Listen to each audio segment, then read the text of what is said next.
Hello, my name is Rusty Ford. I work in suicide intervention and prevention. I have a group that I work with called Suicide Prevention Washington. And lately I've been making a series of videos on issues surrounding suicide prevention. This can be anything about when it's a proper time, if there's a proper time to call 911. Should you tell your children uh, about a family member's suicide, or should you keep the suicide a secret from them? That was one I made yesterday. Today, I'm talking about calling the suicide hotline and answering questions that you may have, because you know, calling, a hotline can be difficult for some people because they don't know what to expect. And so today I want to answer some of those questions that may make it easier for you to call. Um, you know, Now we still say suicide hotline a lot, but most of the call centers are known as crisis centers or crisis hotlines. And this is because almost 70% of the people who call uh, one of these hotlines are not suicidal at the time of the call. They may be thinking about it off and on, and you're in a period of stress and decide to call, and that's perfectly fine. In fact, the first question is, I'm not suicide, can I call? Yes. There are several reasons why people who call who aren't suicidal. One, they they have suicidal ideation. You know, I mean, suicide is frequently on their mind. They may or may not have developed a plan, but they're not thinking about ending their life right after the phone call or the next day or the next week. uh, they just need some support. A lot of times they need to know where to go for support, and that is a great reason for calling the suicide hotline. uh, you from time to time you're suicidal, but you don't know where to go or where to get help in your community. Well, calling one of these hotlines uh, is one of the best things you can do to gather those resources. Now, uh, next question is, I'm not suicidal at all, but I'm worried about somebody else who is suicidal. Can I call? Absolutely. You can call. Uh, Suicide hotlines are honored to support caregivers. We know that living with or trying to provide support to somebody who is suicidal can provide a lot of pressure. It can be a very stressful time in your own life. So uh, understand that if you're calling for somebody else, you can't ask them to call that person. Or well, you can, but all the suicide hotlines I know, uh, you won't call somebody that hasn't called them. So, but they can give you guidance on how to assess the situation for safety. Uh, you know, uh, you know, where to uh, get emergency services. What type of emotional support that you can give your person that you're supporting. What is some of the most effective things you can do. Uh, Now, understand something about the national hotline. Um, and now we're moving to a three-digit number. I think they've already pulled out the number, but I don't think it's in effect yet. And I've looked at it, but I've not memorized it. But if you call the national hotline, you will be referred to a local hotline. The national hotline does not take calls. They refer them out to the closest uh, call center, and they determine that by the area code on your phone. So, the question is, do I need to live in a local area to call?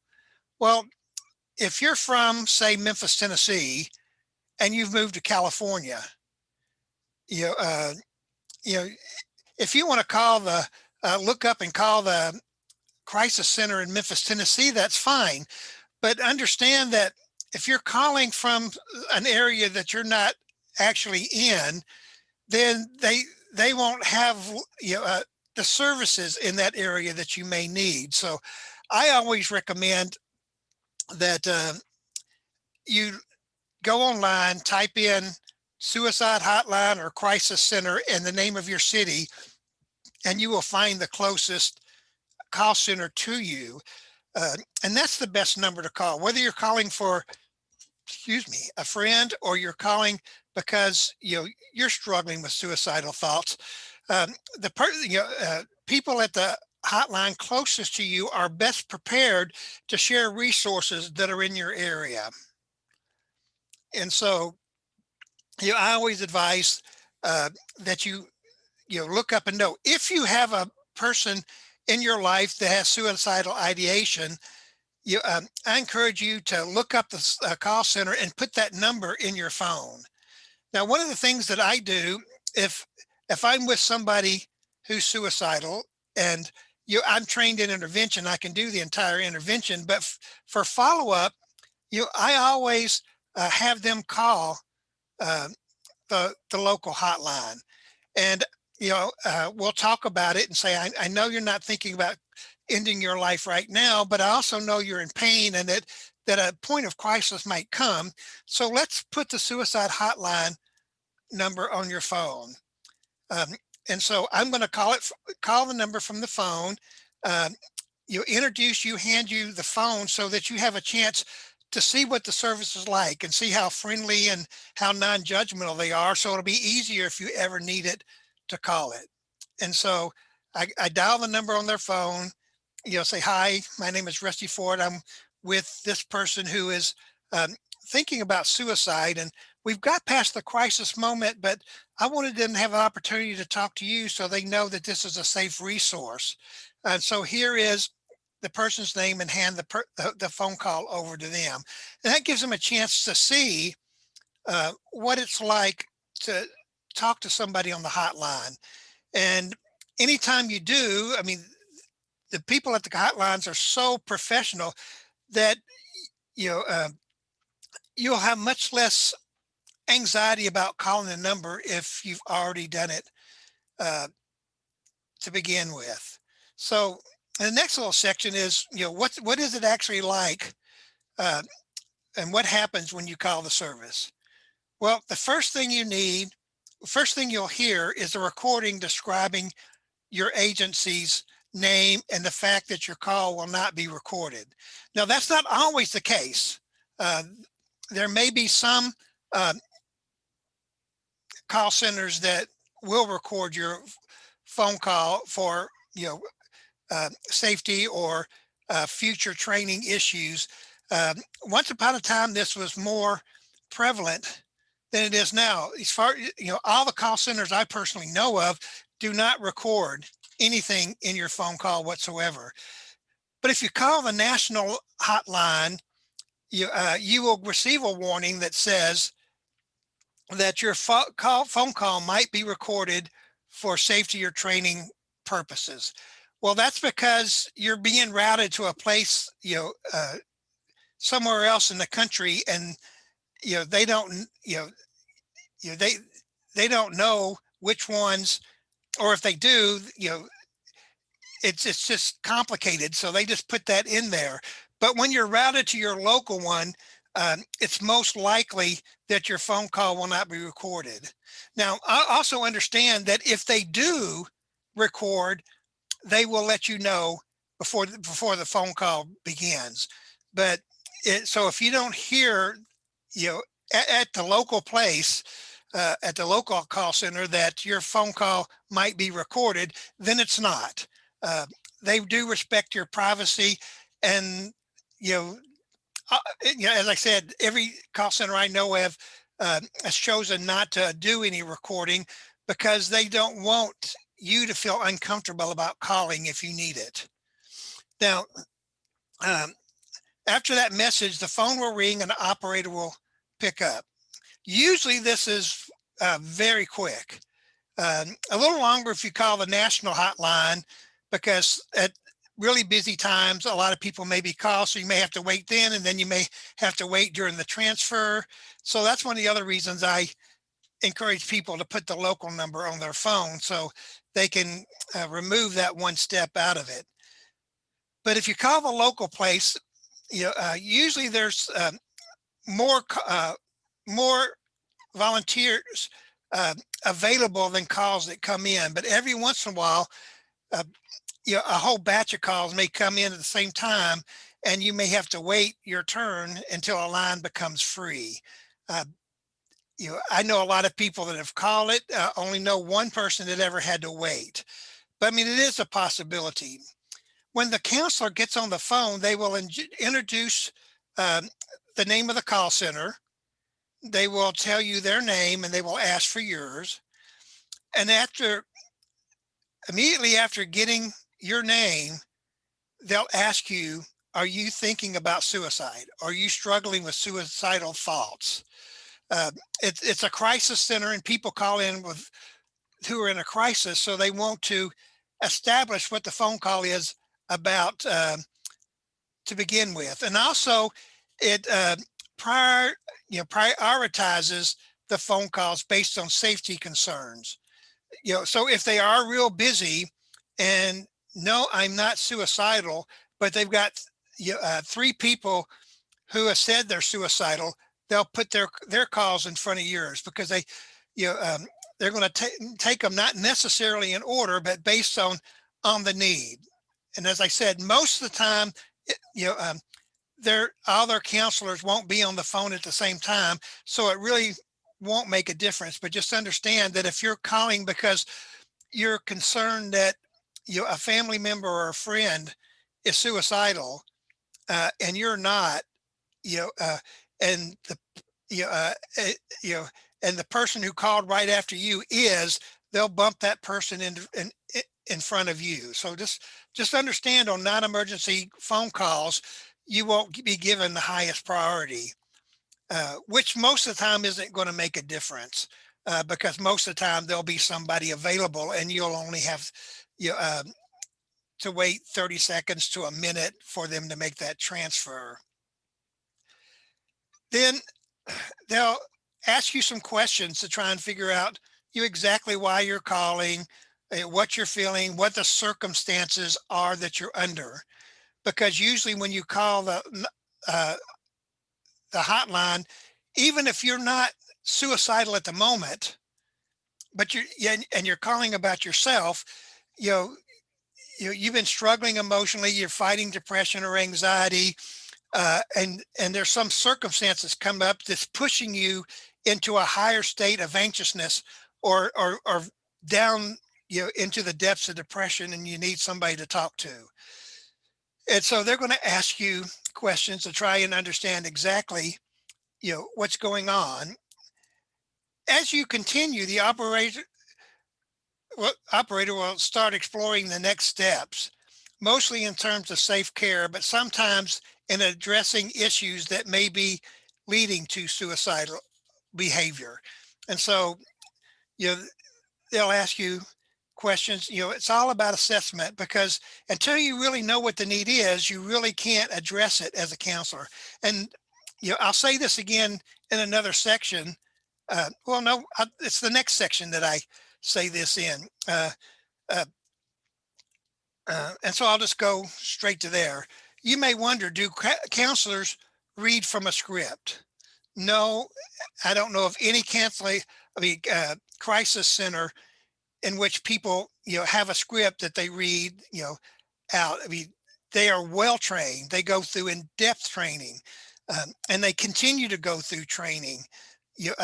And at the end of the day, you they'll they'll get together and talk about their calls to learn how better to handle it.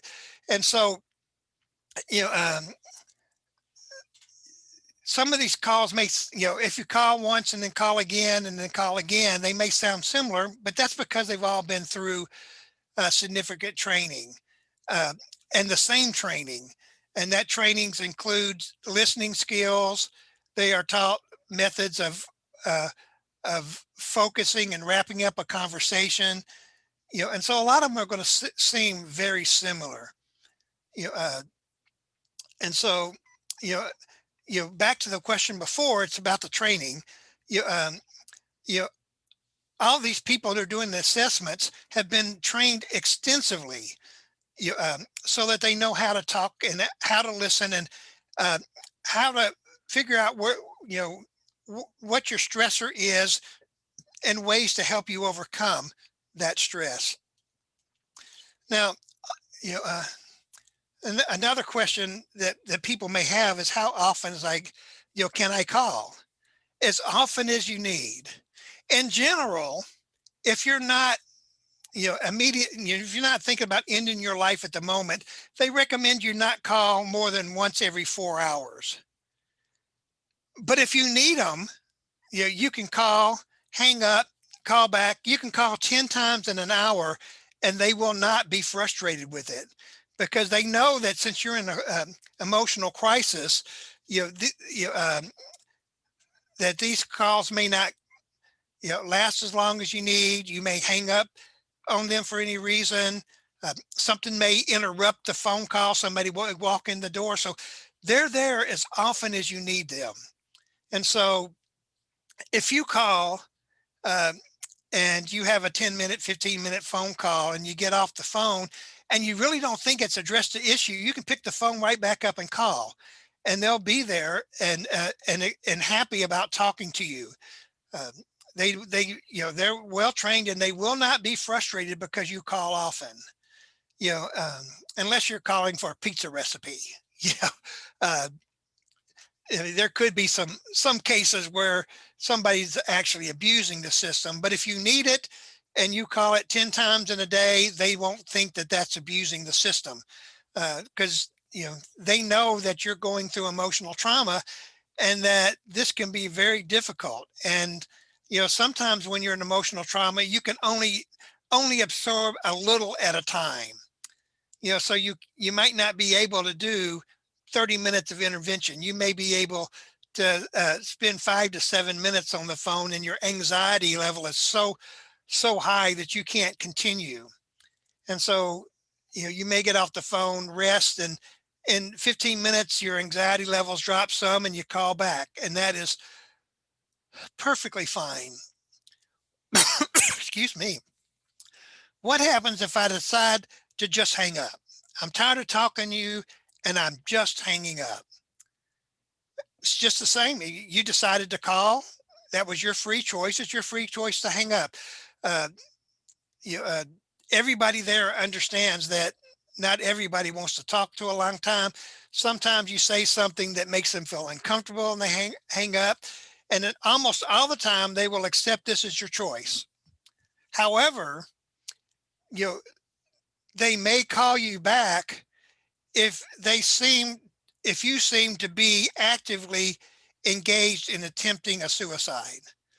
If you hang up and said, you're not helping me, I'm going to pull out my gun and shoot myself, they'll probably call you back, in an attempt to try and save your life. If you just say, I've got to go, or I'm not comfortable with this conversation, then you hang up and they'll accept that and just take their next call. Another question you may have is, how long do the calls last? Most of the time, they last 10 to 15 minutes. Under certain circumstances where you are extremely depressed, extremely distraught, extremely uh, anxious, and are more serious about ending your life, you, to get you to the point where you're safe, it may take longer. It may take 30 minutes, sometimes 45 minutes. I've heard of calls lasting an hour. When I do an intervention one-on-one, it seldom lasts only 15 minutes. You, because in the phone call, they're going to try and give you resources. They're going to try and connect you with people that and services that can help you, and all of that. If you're extremely distraught, it's probably going to take more than 15 minutes. Now, the next sessions of questions have to do with anonymity. You know, Yeah, and that's really an important factor in a call center, because if you think that they're going to tattletale, you're not going to call them. You, uh, you, so will you tell anyone if anyone I called? Well, I was talking to uh, somebody at one of the larger call centers, and they say that they've been around for over 50 years and have never once released contact information or any call uh, record information to anybody. This is both truth for youth and adult. So if you're a teenager and you call a hotline, they're not going to call your parents and tell them about the call. They're not going to call your school counselor and tell them about the call. They're not going to call anybody. If they call anybody, it will be you and you alone. And and there is one exception. So they don't just they never ever give it just to anybody. But if you are in immediate danger, you know, um, there are times where they will call emergency services. If you sound like you've already hurt yourself on the phone, they will call emergency services. They won't call your parents, your friends. They won't call your counselor. But if they think you need an ambulance at this moment, uh, they'll contact emergency services. You, uh, if you're talking and the sound of a what sounds like a gun goes off, or you tell them that you just swallowed a whole bunch of pills, uh, or that you just cut your wrist while on the phone with them, and this happens multiple times a year at every call center where somebody actually attempts the suicide while they're on the phone with the call center, and in that circumstance, they'll call emergency services, and that's the only people they'll call. They will not release your records to anyone. Well, number one, they don't really have call records. They since they don't record the call, there's not much that they could release except that somebody named Bill called them. You know, uh, and uh, so next question is we already kind of covered is do you record calls? Virtually no call center today records any calls, but they do write brief notes for each call for records of accountability, evaluation, and optimization of individual service. You know, uh, and the next question I have is answered. It's do you take notes? Um, and yes, they take brief notes. And what do they do with the notes? As I mentioned earlier, you know, uh, yeah, at the end of the day, sometimes they'll talk about phone calls. Usually they don't even mention a name in this. I had someone who called and shared this, and this is what I say. And so in continuing training, you know, they'll talk about, whether, how well that was, whether there's a better way of handling that. Was there a better resource they could have mentioned? But they don't usually, as far as I know, they don't mention names in that situation. And then they don't save those notes. They don't build a profile on you. And every time you call, you add that to your file. Um, you know, do you record my phone number? Yes. Um, Most of them document in their internal database, but they will not share that number uh, with anybody outside the need for in a case of emergency. That's the only time they use it. And two, you know, um, if you call and your number's not blocked, uh, you uh, you know it will show that you've called before, and sometimes it may show that you've called 5 times or 10 times before. And the only reason for them knowing this is it lets them know, just right up front, that this is somebody who has got some needs, um, and it helps them customize um, you know their contact and their and uh, and how they're going to treat the call and what they expect from you when you call.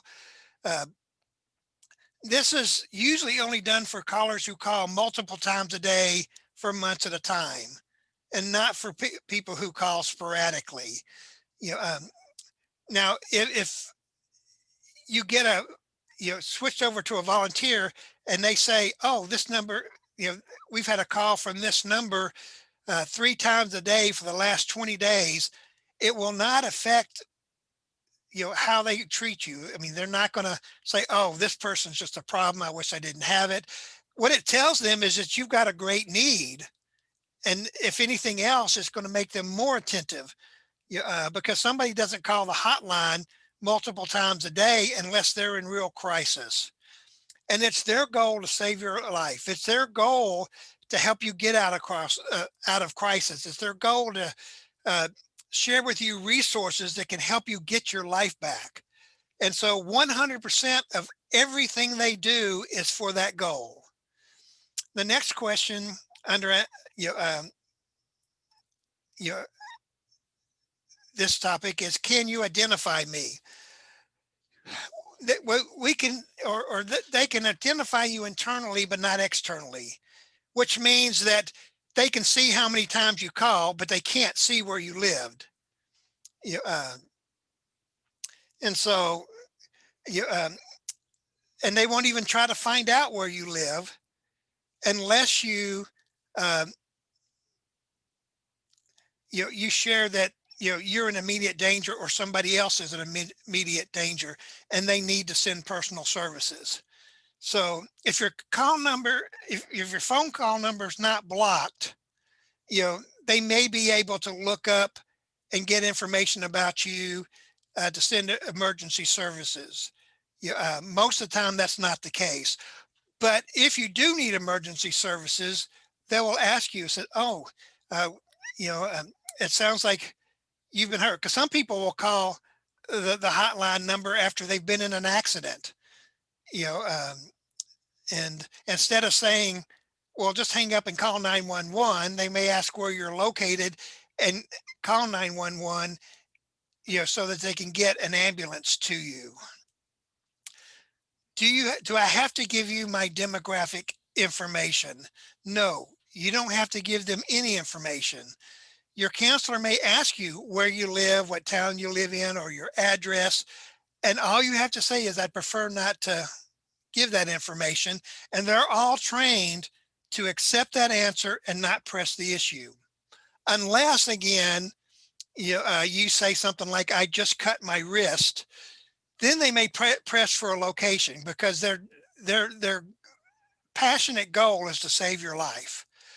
And so you, the next section is, you know, emergency services. Will you call somebody, you know, based on my phone call? Uh, so the first question that I think the question I've heard more than probably all other uh, questions in this list put together is, will you call the police on me? And the truth is, from time to time, it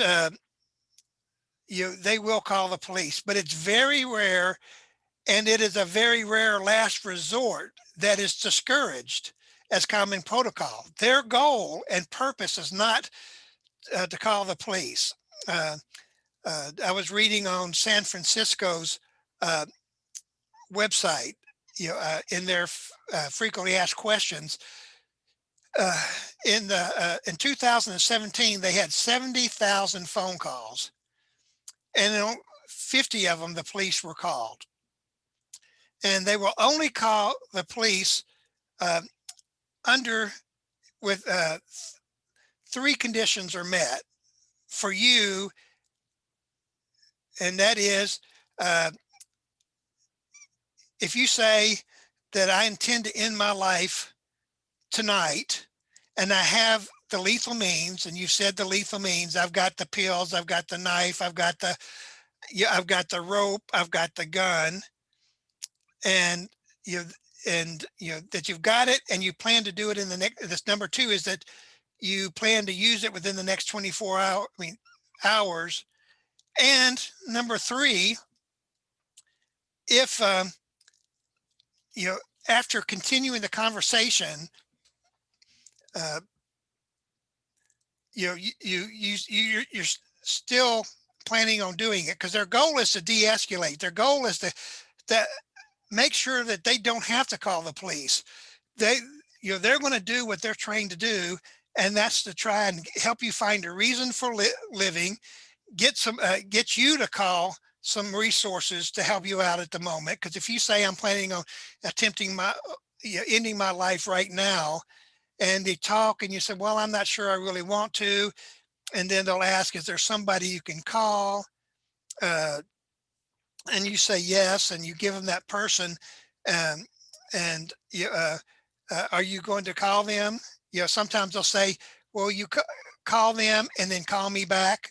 you know, uh, their goal is not to. And so unless you, and there's one other circumstance uh, that they'll call the police, and that is if you say that you're going to hurt somebody else.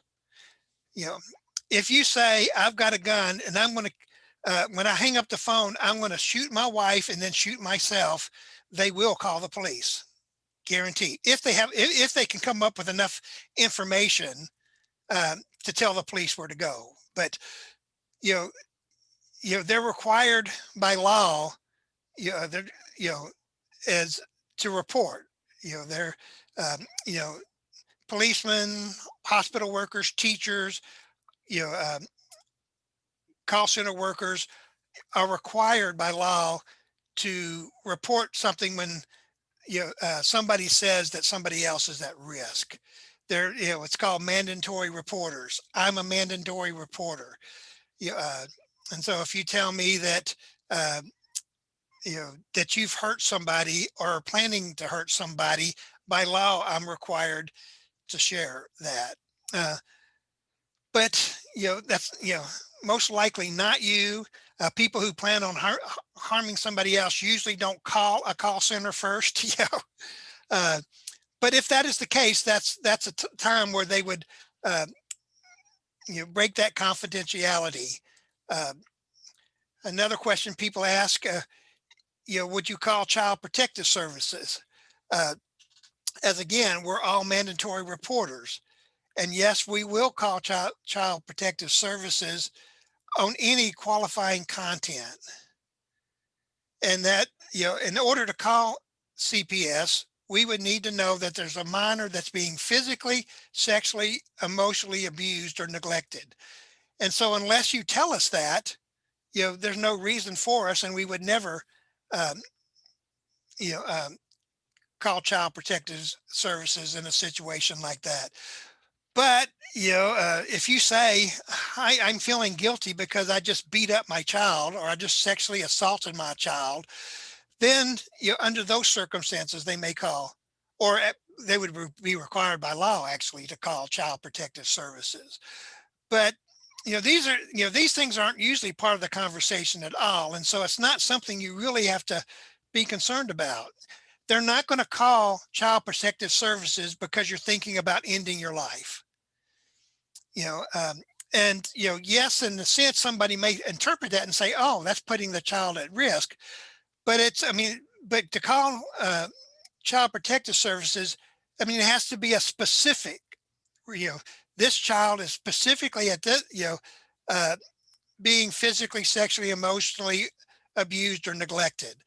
And so if you say, you know, um, if you say, they won't call child protective services, but if you say, in the conversation, that my child's asleep in the other room and I'm going to kill myself as soon as I get off the phone, they'll probably call 911, you know, um, uh, both to protect you and to protect the child. But again, it's very, very rare, and unless there's a specific reason, you don't have to worry about that in your call. Will you call 911 for a friend I'm worried about? No. You They will never call 911 or any emergency services of any type for somebody that's not on the phone with them. Now they'll happily talk to you about, you know whether or not to call 911, what is the best emergency, whether or not emergency services are needed in the situation, and you know, give you information on who and how to call and what to talk to them about to get them the best help. But no, they will not call emergency services for on your behalf for someone you're concerned about. Uh, you know, yeah, I've seen this question multiple times on a lot of the uh, frequently asked questions on call centers websites. Under what circumstances would you call the police? Well, I've already been over that, but uh, it's just two things. If the counselor is convinced that you're going to uh, kill yourself in the next 24 hours, that you have a clear and accessible plan, they will do everything to de-escalate the suicide and intent. And if they can't do that, and you're still committed, they may call and send in-person help. And this could be the police. This could be a mobile crisis team.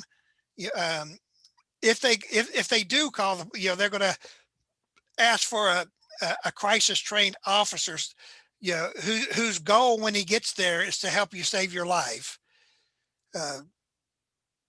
They never ever call if somebody says, I have suicidal thoughts, but I have no plan. Or if you have a plan, but you don't plan on using it in the next 24 hours. And number two, again, if you suggest that you're going to hurt somebody else, they will call the police. And those are the only instances in what happens. I mean, only instances in which they would call the police. And then the last little section is to go back over some things with calling on behalf of somebody else. And the first question is, someone I know is depressed and I think they may be suicidal. You can make that call. But, if you say, well, you call them and check in, no, they can't do that. And they can't, you can call 911 and ask for a safety check that you think somebody may have hurt themselves, or if they're home alone, they won't answer the phone and you're worried, but the call center will not make that call for you. They will discuss how to make that call. They will discuss, what to share with the 911 operator when you do, but they won't make that call. Calling on behalf of someone else. Someone has told me plainly they plan to commit suicide. Can you send the police?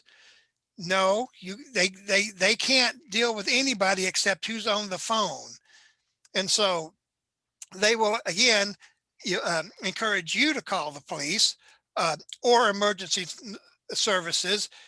And if in your local area they have a mobile crisis team, a team with trained counselors that do crisis intervention, they may give you that number to call, because usually they're going to try and determine what would be the best service to help you or help the person you're concerned about, but they themselves can't make calls except regarding the actual person on the phone. So another question people ask is, why am I always asked if I'm suicidal? The simple answer is, well, this may be called a crisis line.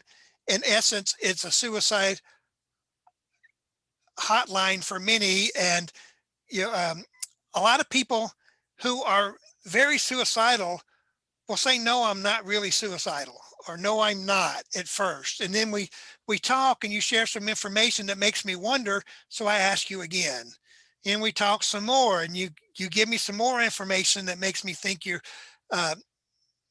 that you may be suicidal. So I ask again. And the reason is their whole goal is to help save your life and get you to resources that you need. And if you're suicidal, you need different resources than if you know, you're just distressed at the moment because you you were in a car accident and your daughter or son is in the hospital, and you're just so overwhelmed with stress, but you're not really thinking about suicide. You and you call them. But if you're that stressed and you keep saying things like that make you sound like that things are hopeless, or I don't know what I'll do if, or you ask those kind of questions, they're going to come back and ask you again, are you suicidal? And one question that people ask is, why won't the counselors talk about themselves? And the main reason is they're trained not to. The call is about you and the person you're suffering, and not about the counselor. You know, uh, and so, and another thing is to protect the counselor. You know, uh, they're not allowed to give out personal information. They're not allowed to give out I mean, you may really like talking to this person, and from time to time people ask, well, can I have your personal number? No, they're just not allowed to give those things out. Part of that is to keep the counselor safe, and another part of it is just you know, um, to keep things proper. So, and sometimes people are looking from a friend, and you know, I love to fish. So you could be talking to me, and you love to fish. And you say, oh, can we go fishing together? No, you know, uh, I can't give you my personal information. We can't set up a time to get together afterwards, uh, outside of the phone call to uh, get together. And that's both to protect you and me, you know, uh, or you and any counselor. So that's it in a nutshell. Uh, I hope calling uh, a hotline is not something you ever have to do. Uh, but I just wanted you to have all the information you have. Um, and if you're somebody thinking of suicide, you know, feel free to call. But also, if you know somebody and you just need some information, or you're just worried about somebody and need somebody to talk to, then feel free to call a hotline as well. And before I end, I'd like to point out a couple other things. Uh, Almost every state has a warm line, and that is just they usually go through the evening. They're not 24 hours a day. Some of them will go from 12 to midnight. Some of them go from 5 to midnight. And this is just a place to call to have somebody to talk to. You're lonely, you're really feeling stressed, you just want to talk to somebody, you can call a warm line. Um, Almost every state has a text line where you can just text back and forth with somebody if uh, you're having heavy stress issues. Uh, so if you're concerned about suicide prevention, you can always like my channel. I post uh, suicide prevention information, 2 to 3 times a week. Uh, I also, mental health uh, uh, specialist in our state. I'm a peer specialist, and I lead support groups, and I post mental health information. I've published a book called uh, Mental Health Recovery, and I post articles or videos on you know how to help yourself improve your mental health situation, and so your ideas and things you can think uh, that you can do. And so I wish you all the best. Please subscribe to my channel and have a wonderful day.